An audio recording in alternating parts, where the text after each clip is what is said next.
ഇനി കോഴിക്കോട് ദേശീയപാത 66-ൽ വെങ്ങളം രാമനാട്ടുകര റീച്ച് കടന്നു പോകാൻ ടോൾ നൽകണം. ജനുവരി 1 മുതൽ ഇവിടെ ടോൾ പിരിവ് തുടങ്ങും. കേന്ദ്ര ഉപരിതല ഗതാഗത മന്ത്രാലയം അനുമതി നൽകി. ഇതോടെയാണ് ഇന്ന് അർദ്ധരാത്രി 12 മണിക്ക് ശേഷം ടോൾ പിരിവ് ആരംഭിക്കാൻ ദേശീയപാത അതോറിറ്റി തീരുമാനിച്ചത്.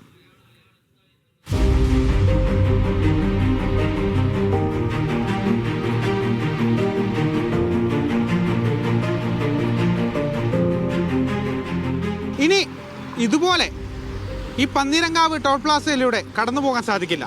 കാരണം വേറൊന്നുമല്ല, ഇന്ന് അർദ്ധരാത്രി മുതൽ ഇവിടെ ടോൾ പിരിവ് തുടങ്ങുകയാണ്. ഇനി ടോൾ കൊടുക്കാതെ ഇവിടുന്ന് വാഹനം കടത്തിവിടില്ല. അതുതന്നെ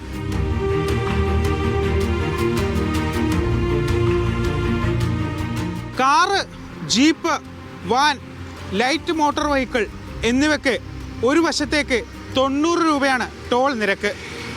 ഇരുവശങ്ങളിലേക്കുമാകുമ്പോൾ അത് 135 രൂപയാകും.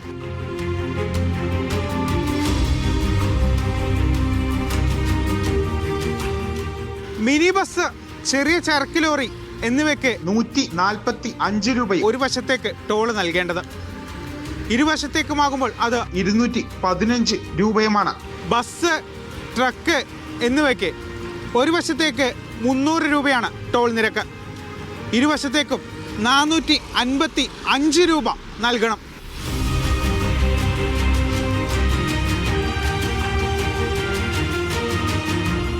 പ്രദേശവാസികൾക്കും ഒരു ചെറിയ ഇളവുണ്ട് കേട്ടോ. 20 കിലോമീറ്റർ ചുറ്റളവിൽ ഉള്ളവരാണെങ്കിൽ 340 രൂപയുടെ ഒരു പാസ് എടുത്താൽ ഒരു മാസം എത്ര വേണമെങ്കിലും യാത്ര ചെയ്യാം. കൃത്യമായ രേഖകൾ കാണിച്ച് ഇവിടുത്തെ ഈ ടോൾ പ്ലാസയിലെ ഓഫീസിലെത്തിയാൽ ആ പാസും സ്വന്തമാക്കാം.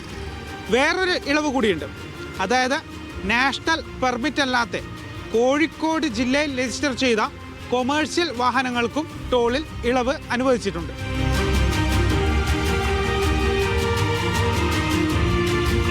മഹാരാഷ്ട്ര ആസ്ഥാനമായി പ്രവർത്തിക്കുന്ന കമ്പനിക്കാണ് ടോൾ പിരിക്കാനുള്ള ചുമതല.